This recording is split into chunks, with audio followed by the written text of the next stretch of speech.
activist and educator, Miss Doria D. Johnson, and we're going to be investigating her family's history with the legacy of lynching in this country. Ms. Johnson, would you tell us a little bit about yourself and your family history? Sure. I was born in Evanston, Illinois in April 1961, but my family has been in Evanston since November 11th, 1916.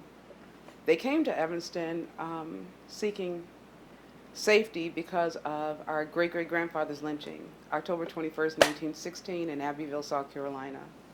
My family was ordered to leave town via newspaper ad and verbal threats, so they did leave town, and our portion of the family moved to Evanston.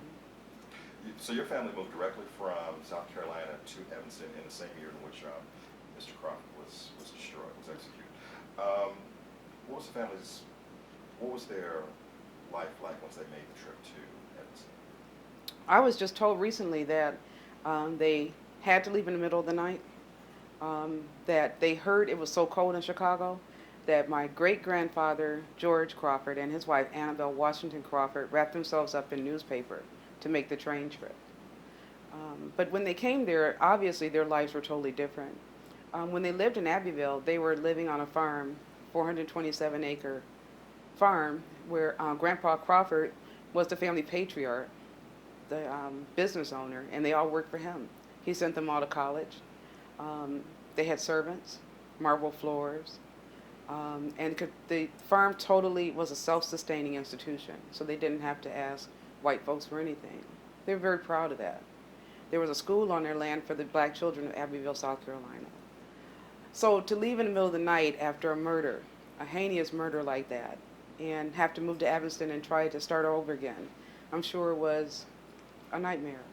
What, by the way, what crop was basically produced on this farm? Mostly cotton, but the boll weevil was on its way to South Carolina. So the newspaper accounts show Grandpa Crawford as having had switched his interest from cotton over to, he made syrup, and he raised hogs and different other products. Okay. The family in Evanston, basically what did they do to, what was their response in Evanston? What did they do? How did they basically sustain themselves? Okay. They eventually found housing, but they brought all the children with them.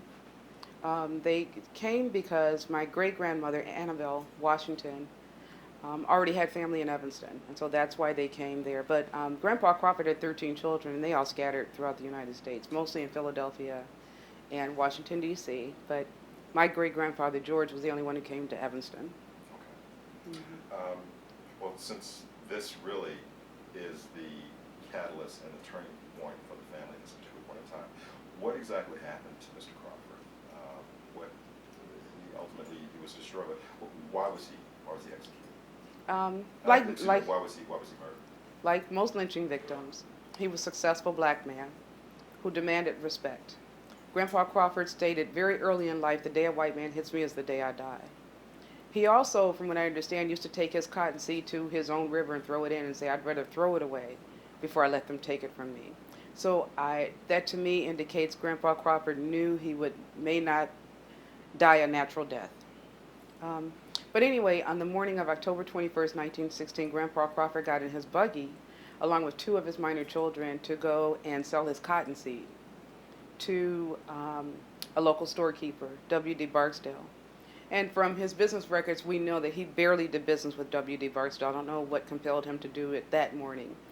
But he stood in line with the other farmers, and Mr. Barksdale offered Grandpa Crawford 85 cents for his cotton seed per pound when he offered the other farmers more because they were white. Grandpa Crawford said, "Give me my damn cotton seed back." And at that point, he was arrested for cursing a white man. So the simple act of using profanity towards a white man was enough to have him incarcerated. Yes. Mr. Crawford made bail. Oh, and yeah. how did he go from making bail to then becoming the victim of a murder? Okay. After he paid his bail, the sheriff, who was also friends with Grandpa Crawford, and I've met his family, Sheriff Burtz, let him pay his bail. He was let out the side, and between the time that he cursed the white man, was arrested, and made his bail, word had gotten around town that Anthony Crawford had gotten out of his place again. So word had gotten out throughout the county, and from what I understand, crowds started ensuing. And he had a fight with 12 people, and the governor's report says he actually won that fight with the 12 people, but he was rearrested, and maybe for his own safety. Okay. Um, Because you're saying that you did have some kind of a relationship, a positive relationship with the law enforcement? yes, Okay. with Sheriff Burtz. Sheriff Burtz made some critical mistakes that day, though. He didn't call for help, which he should have, and I think he probably should have known that he would have lost control over the jail. Now, I don't know how much you can anticipate a lynching party, or if he really thought that something like that was going to happen, but he should have known something like that could have happened. Would you happen to know at this particular point in time, what was the ratio of African Americans to European Americans in this area? What I do know, well, blacks were the majority, The but lifestyle? yeah, there were 20,000 slaves in Abbeville County, maybe 5,000 whites.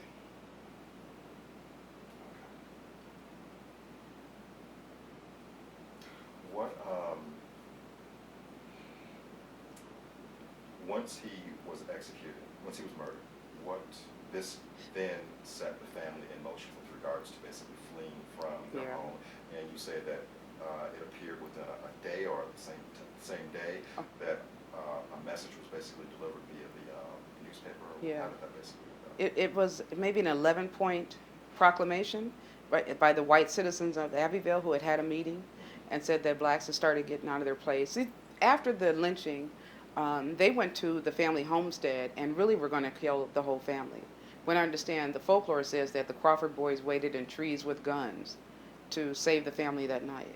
But the whites started rioting and closed all black businesses. And we've got accounts where blacks were hiding in the woods for a few days.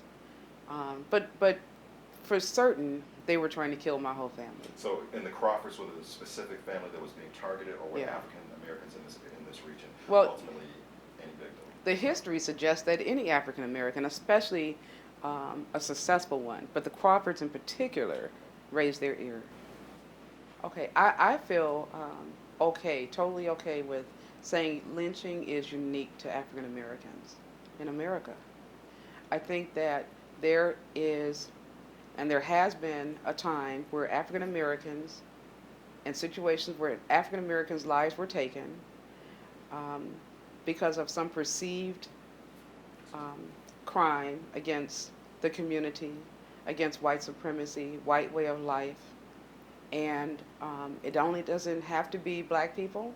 I think Cheney, Schwerner, and Goodman were lynched as well, because anybody in that crowd did not have to really worry about any punishment from the penal system of the United States.